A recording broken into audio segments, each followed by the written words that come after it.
All right, hello and welcome back to another exciting episode of our AMA series, Ask Me Anything, where we engage several players and stakeholders within the crypto space with questions around the impact of the solutions that they've created. And you're watching live on Crypto TV Plus. I am Tony Obiajiru. Now, on today's AMA, right, we are taking a look at the launch of Tokenized talks on Bittrex Global, as well as how crypto is democratizing the traditional financial system.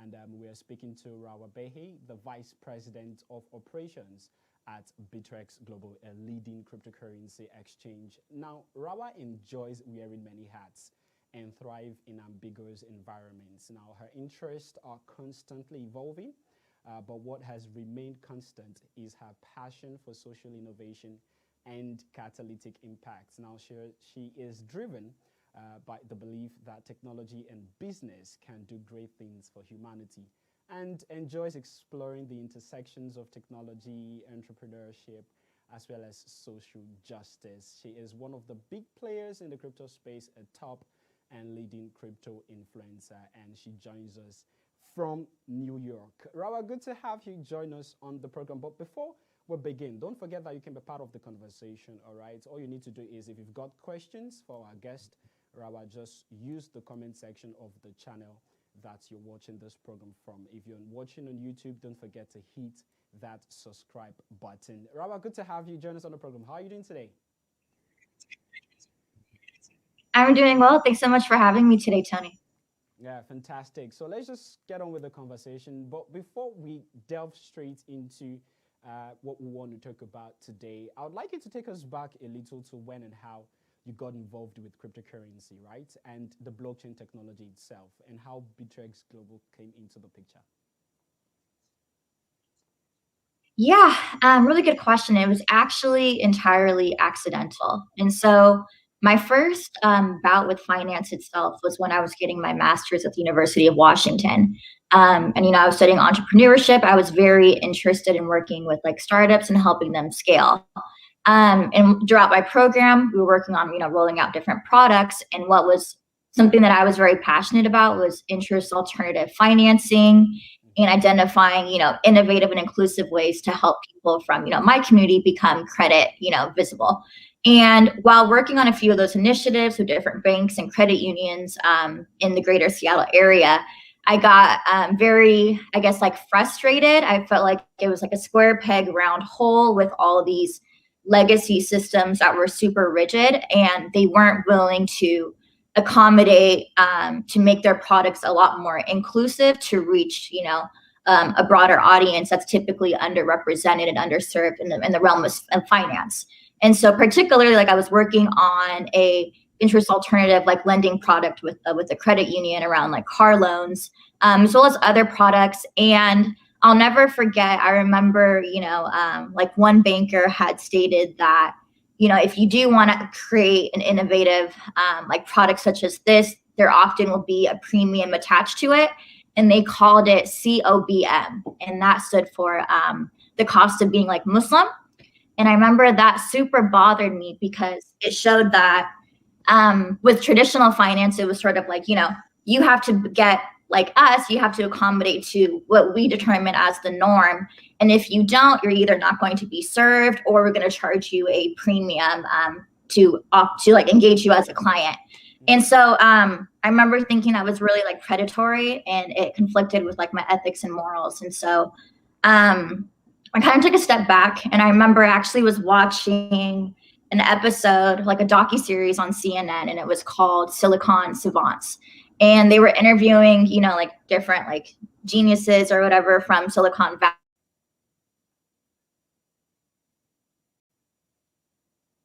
Valley. And they talked about his story, and I thought he was so cool. And so what I ended up doing is actually Alamo, and it was also him in San Francisco. And I spoke to him sort of, about what I was working on, and he spoke to me about what he was working on. And so he was the one that actually introduced me to crypto, and he said, a lot of your interests, it intersects with crypto. I really think you should check it out.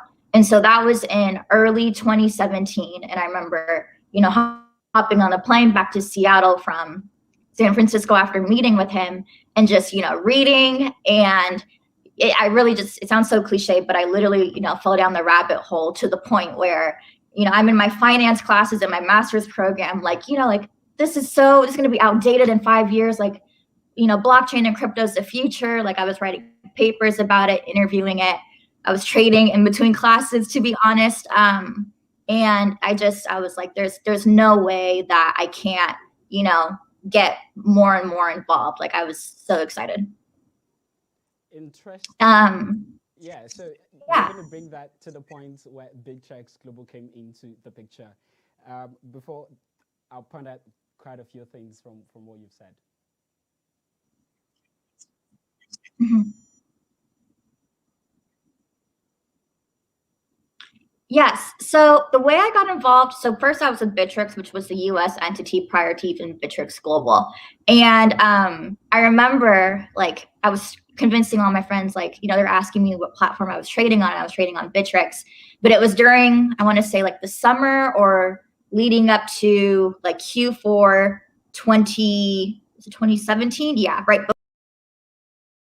Like when we were reaching the peak of the last bull market. And I remember, everyone across all these different crypto platforms are trying to sign up, but customer signups were paused because the inflow was so large.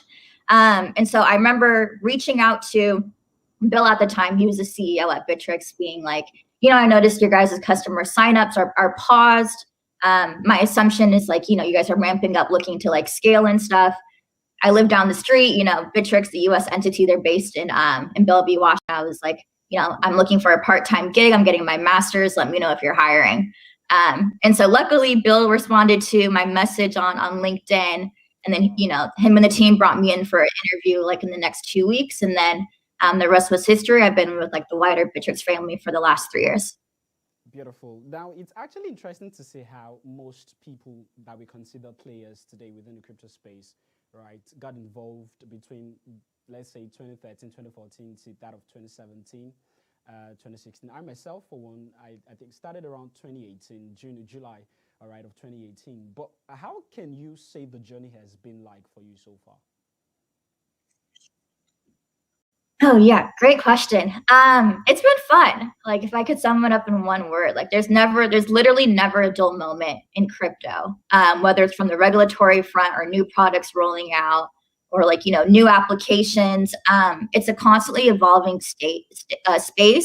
And it's something where, contributions that you make right now, it carries a lot of weight in comparison to, like other industries that have been around for decades. And with my personal journey, I started off knowing very little. I think a lot of people assume that to get involved in crypto, you need to be, heavy when it comes to understanding finance or even, like hyper technical, neither of which are true. I think you just need to be open-minded. And yeah, you don't really even need to be like tech savvy at first, like it really comes down to being curious, having the tenacity of being willing to learn and ask questions, and really, getting your hands dirty. And so I would hate for people to feel like there's a certain profile you have to fit to get involved with crypto. I would say like it welcomes everybody of all different skill sets, especially now with how like wide the industry is, growing and people from like all different backgrounds are starting to enter the space. You could have a customer service background, or you can, be like a great copywriter. Like there's skill sets across all industries that are absolutely applicable to different, companies that operate in the crypto space. So going back to like my specific journey, I didn't have much background in like finance as outside of the few classes that I took at the University of Washington. I also like wasn't a coder, but one thing I was, really good at was researching, finding information, and communicating and representing it. And so when I first started at Bittrex, what I actually helped support was the compliance review for all the assets that were listed on our platform. And so that was an amazing first project for me to take on because, I got to interact directly with over 200 token teams that we had listed on our platform. I got to interface with like, counsel, and then I got to work with like our engineers and such. And so it was a really great way for me to like dive in to understand, all the different players in this space and how they all work cohesively together. And then I was doing that for a couple of months in Seattle, Washington. And then I ended up moving to Washington, D.C., and working closely on, with the compliance team that was also based out of there. I can continue to support, token teams throughout their life cycle on our platform. I was more heavily focused on the operations aspect of it. So supporting them through listing, scheduling, et cetera, making sure we had all the compliance requirements needed to support them at launch. And then, as the Bittrex International entity came to be, then I also helped support, our IEO projects that we launched. And then all the way now to like Bittrex Global, which is the entity that I work for, I now support the entire life cycle for token teams on our platform. So starting from, new listings to listing continuity. So I support teams if there's like, a hack or upgrade that they want to execute, all the way over to delistings. And so it's been quite the exciting journey. I actually like the point where you mentioned that you don't need to build, sort of a certain certificate, right, to be in crypto. And you also mentioned that there's no dull moment in crypto. I'm sure as much as for the newbies, right, that are, trying to get their head around how to go about, let's say, for example, crypto trading and investments, and in the whole midst of getting their fingers burnt, they still find this space, all right, interesting. And it's actually beautiful to hear that from you. Let's now take a look at the situation of Robinhood and Reddit, which is actually tied around the essence of our conversation today. It is quite an interesting story, right? A story of two apps that had sort of a battle, with Wall Street. Before we discuss the listing of, those delisted stocks on Bittrex Global, what do you make of that particular situation? Let me get your reaction. Hmm. Yeah. Yeah, that was super. I couldn't have thought of a better use case for, like D-Web, for example. Um, it made me really like sad, for lack of better words, because it just goes to show like the larger players and how, just the finance industry, or just, the larger industries that hold at large, it's become typical and almost expected to, exploit like retail, or the people that have like less than, like, it's like, God forbid that, they outperform or they harm like these larger institutions, or the banks. And so it just made me really sad, just thinking about, I'm like a first generation American, and like how America always is renowned for, meritocracy. And if you work hard and if you like do all the right things, then you can make it. And for me, what it signaled was just like, well, as long as you don't step on any toes, as long as you making it doesn't compromise, the security of like Big Brother and things of that such. And so it really made me realize that it just reaffirmed that there's a need for decentralization, that price should always be viewed as being subjective, right, between like the buyer and then the seller. And there shouldn't be really like a third party that gauges what's considered like fair, right?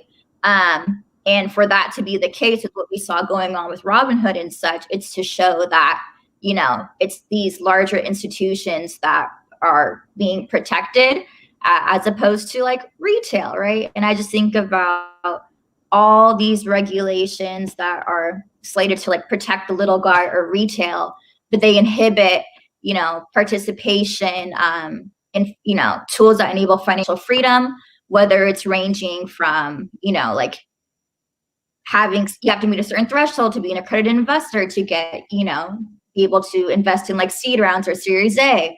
And being unable to like fall within that category, you're not able to, like realize larger profits once something goes public. So it just made me kind of look back as to all these different actors that are in play that are excluding, like everyday Americans. Mm-hmm. Interesting. Let me also just use this opportunity before we continue, Rahwa, to remind our viewers that you can actually be part of, the conversation that we are having today. For Bittrex users, especially those who are based in, let's say, Nigeria or Africa, basically, you can be part of this conversation, be part of the program. If you actually enjoy what you're watching, you can also share. Feel free to share with your friends. All right, let's get more people to be part of this interesting conversation that we have in this afternoon here in West Africa. You can send in your questions in the comment section, right, for Rahwa, and definitely I would pick it up and ask her. Let's just make this as interactive as possible so that we can get more out of this. Thank you, Rahwa. Coming back to you, we saw, right, that single act gave birth to the decision by your firm, Bittrex Global, to launch tokenized stocks. I would like to ask why and what does this actually mean for users? Yeah, great question. So we actually had tokenized stocks prior to the incident that happened with like Robinhood and like the Wall Street Bets community. So when that incident happened, said that larger trading firms like freeze and such due to activity that Wall Street Bets is participating in, will commit to listing those stocks because we passionately believe that users should have access to stocks at like all times, irrespective of how like third parties might view as being poor behavior, for a lack of better words. So it was something that was actually in the works for like months before, and it was live prior to the Robinhood incident. And the reason why we pushed it out is because the industry is evolving. You have centralized players and decentralized players in crypto in the space that are working cohesively together, right? And so it's a centralized exchange. Like we really see ourselves as a bridge between like traditional legacy finance that's like centralized, as well as emerging decentralized protocols that are coming to space as well. And so our thinking behind launching tokenized stocks was really about the idea that stocks could only trade within a certain time frame seems so archaic, especially in a world like crypto where you can trade 24/7. And we wanted to bring that level of accessibility to traditional stocks with the legacy system, having a more open financial system. And we recognize that a lot of our customers that come from different countries that might not have on ramps or easy ways to like invest in companies such as like Apple or Tesla, etc. We want to give them.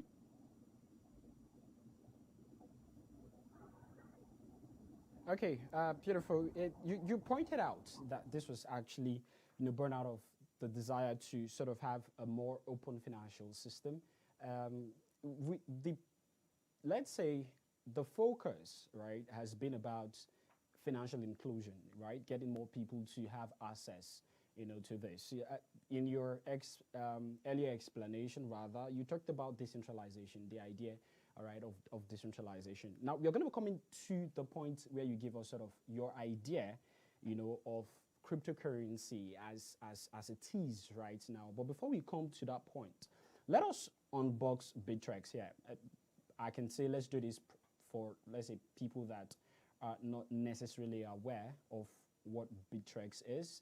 So can you sort of give us an idea, an ideology of what Bittrex Global is, so that we can help? Probably we have a newbie right there in over the other end of this particular program watching and wondering, okay, so what is Bittrex Global about? So Rahwa, can you just engage us a little bit of what Bittrex Global is and the different coins or cryptocurrency that are currently available for trading within this exchange? Absolutely. Okay, so Bittrex Global is a international trading platform. So we are 100% fully regulated out of both Liechtenstein as well as Bermuda. So out of our Liechtenstein entity, we are able to support all utility tokens. So everything that you see trading on our market that's like spot is coming out of Liechtenstein. And then for the Bermuda entity, that's where we actually launch all of our security assets, such as tokenized stocks that we're talking about right now.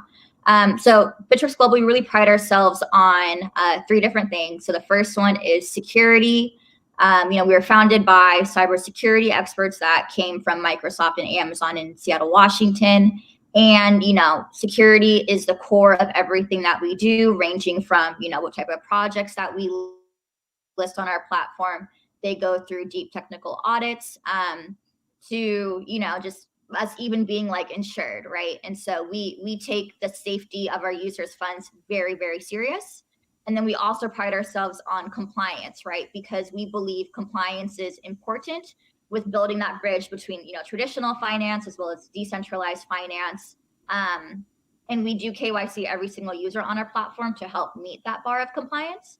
And we believe that, compliant players will definitely win in the long run because we want to make sure, we're protecting our users and doing everything safely so that their funds are never at risk. And then the third part is that we pride ourselves on innovation. And so we're constantly looking at, new projects in the space that are reflective of the diversity of, our own users and ensuring that, we can provide them with access to our user base, as well as, just like a secure centralized exchange infrastructure network so that they're able to, help foster interest amongst new retailers we're discussing today that might not have the technical aptitude to access decentralized exchanges yet, or if it's a mainnet asset that might not have an on-ramp to a decentralized exchange yet, we do integrate a lot of native chains as well. And so we're really just a marketplace for various different types of assets, so where users can come on board and trade it 24/7.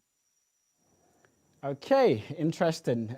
We've actually seen quite a number of people sending in questions on a comment section on Facebook. I actually got one right here, but before I ask you this particular question, Rahwa, we're going to go in on a very short break, right? And when we come back, we're going to be hearing more from Rahwa. We have actually not scratched the surface, right? So you might want to stay glued. Don't touch this dial. If you do, I'm coming out for you, all right? So stay tuned. We're going to be right back after this break, and we'll be hearing more from our guest.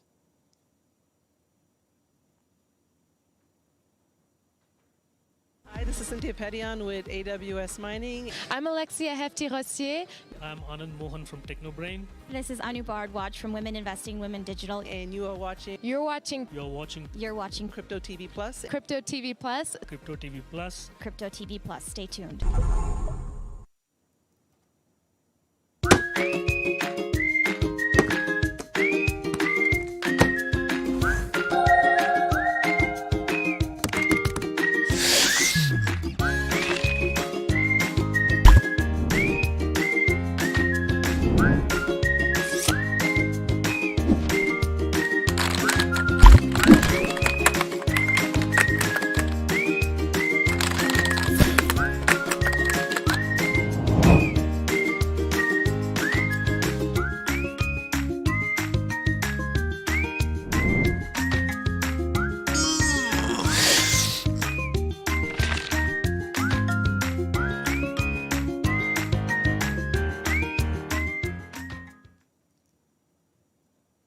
All right, welcome back, and many thanks for tuning in and joining us. In case you're just joining the program, you're watching the AMA series, which is Ask Me Anything, live on Crypto TV Plus. And today, my guest is the Vice President of Operations at Bittrex Global in the person of Rahwa Berhe. And we've been talking about, her journey in the crypto space over the past few years and the work that she's doing within the crypto space. And also we've been looking at, the news around, or the news story, in this case, around Robinhood and Reddit earlier in the year as against Wall Street bets, and how Bittrex Global went on to, list every delisted stocks by Robinhood, and that is what our conversation today has been centered around. Right about now, just before we went on a break, we got a question from a viewer on Facebook, and this question is quite interesting. And Rahwa, let me just bring you in on this. This person is Yoma Marvel, and he's asking, why is Bittrex Global not Nigerian friendly? Only Nigerians with international passports can verify their accounts when other platforms accept other government-issued identities.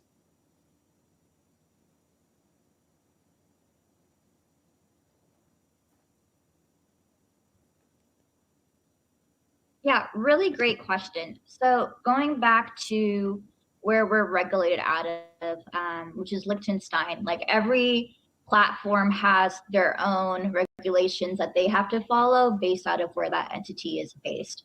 And so with Liechtenstein, they were, council that we have over there, including our, chief compliance officer, they were able to itemize for each country, like what's required from a KYC perspective and, an ID perspective to meet our compliance threshold. And so for like Nigeria and a few, other countries as well, there is a limitation where, only passports will suffice as meeting our KYC requirement.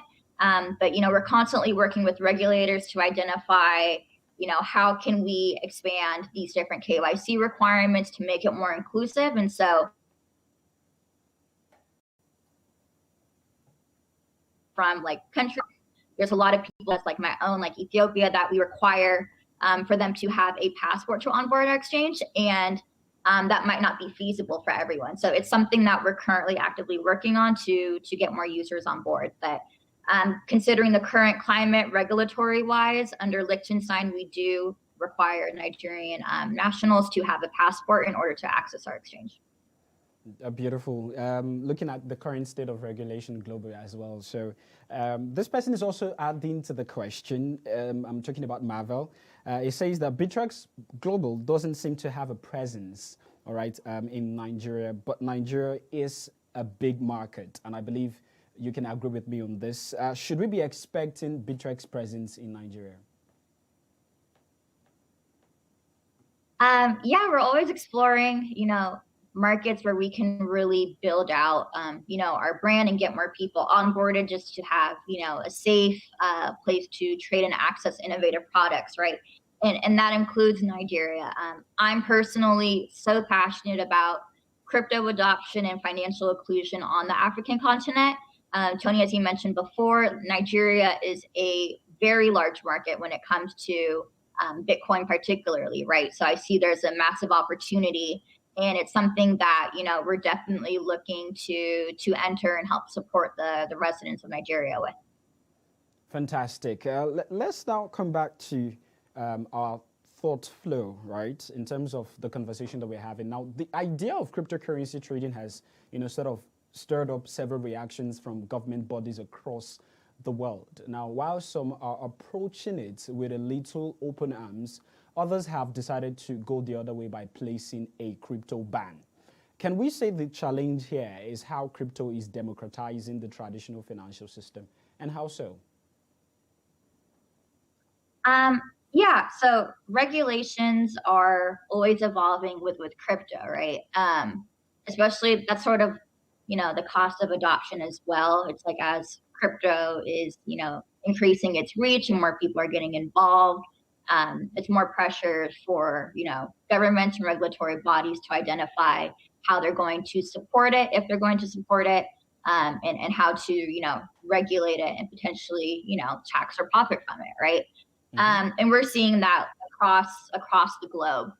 In regards to, how crypto is democratizing the financial system, it's bridging inefficiencies, right? So you're able to transact in a borderless manner that's quicker, that's cheaper, and also safer. So like something that I'm super excited about in regards to tokenized stocks is that, I'm thinking about, securities in different countries that might struggle raising, capital considering, the economic state of where they are, and how they're able to, generate capital through doing a security tokenized offering, right? And then something else I'm super excited about as well is just thinking about, as you see all these public companies, they're starting to build offices and a presence on the African continent, right? And for a lot of these tech companies, a form of compensation is through stock. But if you're based in, some African countries, it might not be feasible for you to, get those stocks or have a place where you could liquidate it, right? Because of where you're from.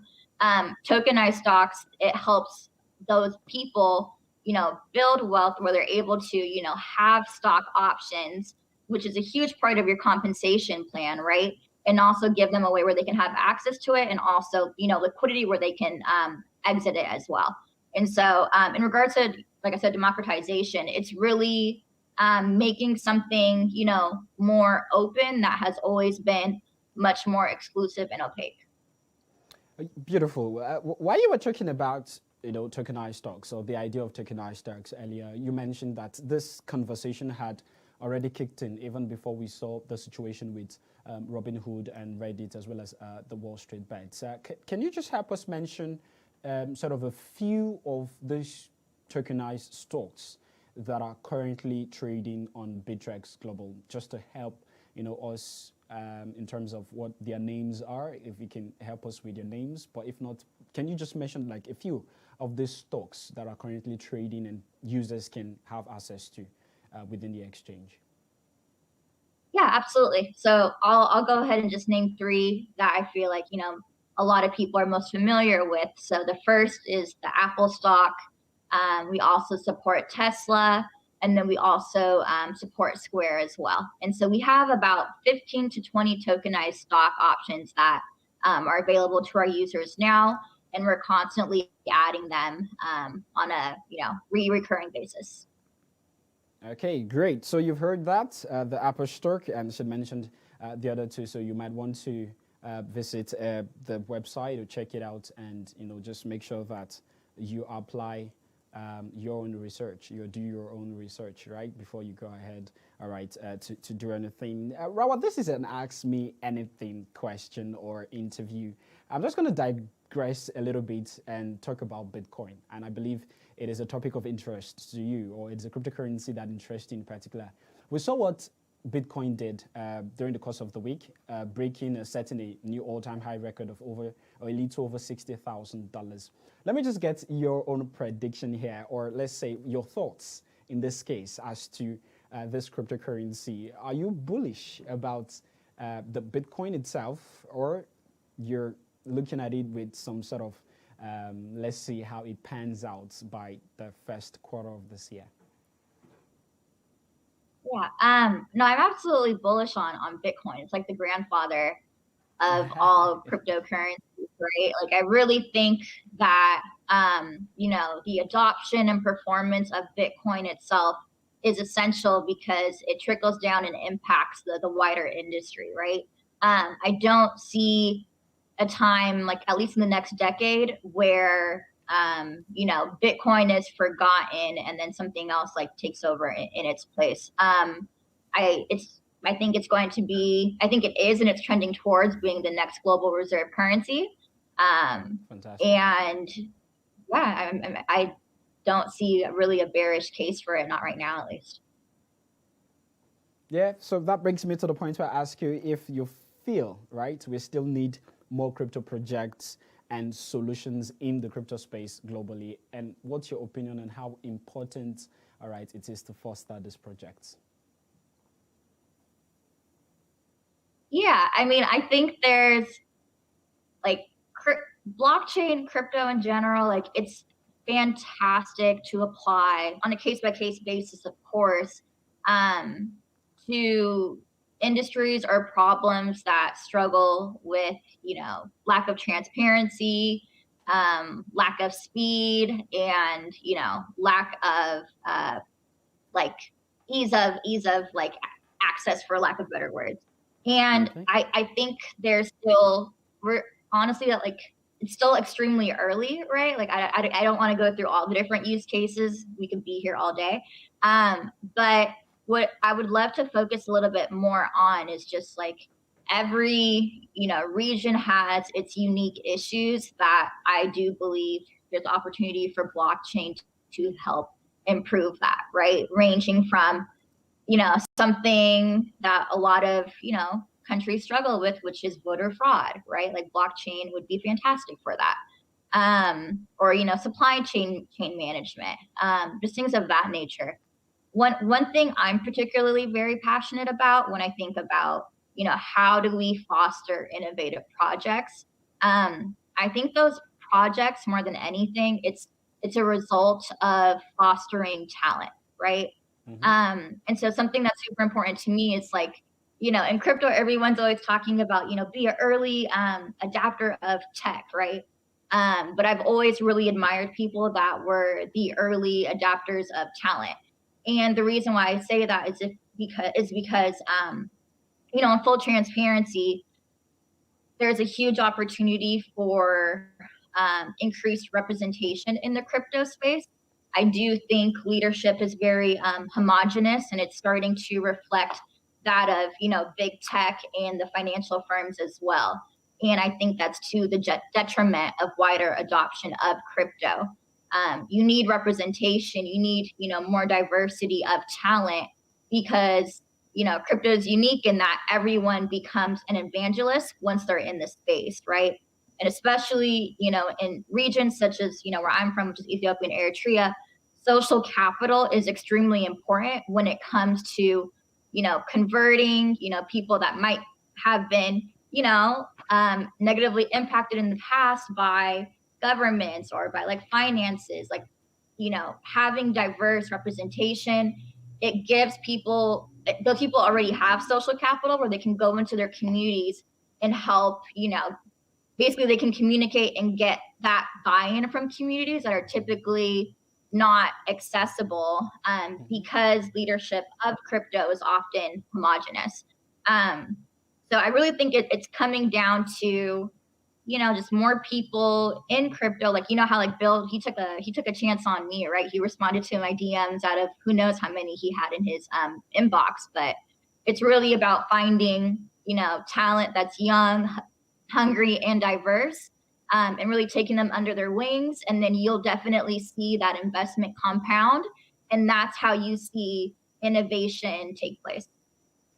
Beautiful. I actually like that line of thoughts there. We need more representation and diversity of talent. Emphasis on diversity of talent right there. And that's actually what played out, especially between myself and you, because I've been trying to get you, and I'm actually excited that we're finally having this conversation today on the program. As you were trying to get the CEO of Bittrex, and he finally replied to your message, and I was like, okay, let's see what's going to play out this time around. We're just going to take two or one more question before I let you go on the program, Rahwa. There's a question from the comment section. This person is Uba Ugochukwu Evans, and he's asking, he says that tokenized stocks are awesome, but does Bittrex offer other forms of making passive income, such as staking? So he's talking about the staking functionality. Is there anything like that within the exchange? Yeah, really good question. So we don't have staking functionality yet. It's something that's definitely on our roadmap and we're looking at exploring. Right now what we offer are spot utility tokens, the tokenized stocks. We also offer, leveraged bull bear tokens that, are about like 3x of what the spot tokens are trading at. And then what we're actually working on and looking to roll out fairly soon, actually, are IEOs and STOs as well. So those are other two new avenues that our users will be able to participate in if they're looking to, engage with innovative projects at a much earlier stage. But in regards to staking or, even like lending on our platform, that functionality is not live yet. Okay, so the functionality is not live yet. In addition to that, are there any major developments within the ecosystem that the community should be expecting pretty much soon?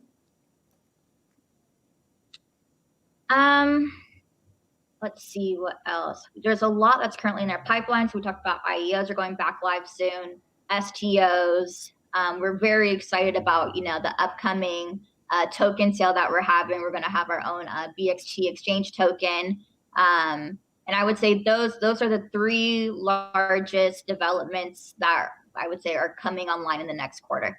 Beautiful. What about decentralized finance projects? Are you guys doing anything in regards to DeFi and non-fungible tokens, as we're seeing it, taking the wave right now, and almost the conversation that most people are having right now in the crypto space are what non-fungible tokens are doing. So can we find something like this within the exchange?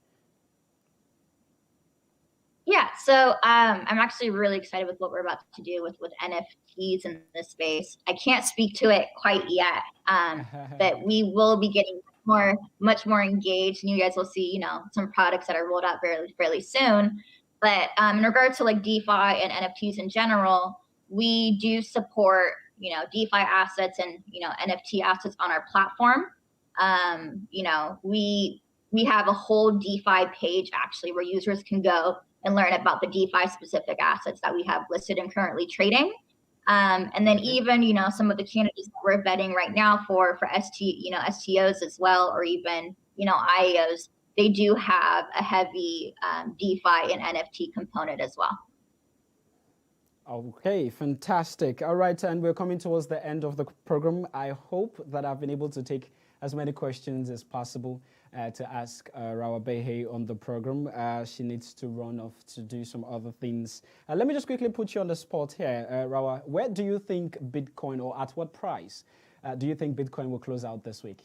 Let's just get your predictions in. This week,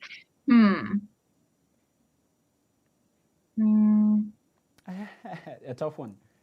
Sorry, I'll say 55K USD. $55,000. Are we coming down or we're going up? I think that's just where we're going to end up closing with by end of week. That's my prediction.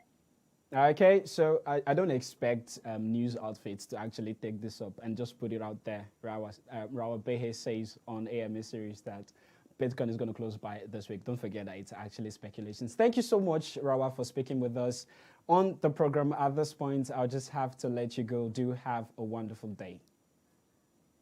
Thank you so much for having me today, Tony. It was great chatting with you. Yeah, you're welcome. And that will be all on today's program. You can get more market updates and all the happenings captured within the world of blockchain and cryptocurrency on our website. Visit www.cryptotvplus.com. Also, don't forget to check us out on social media at CryptoTV+.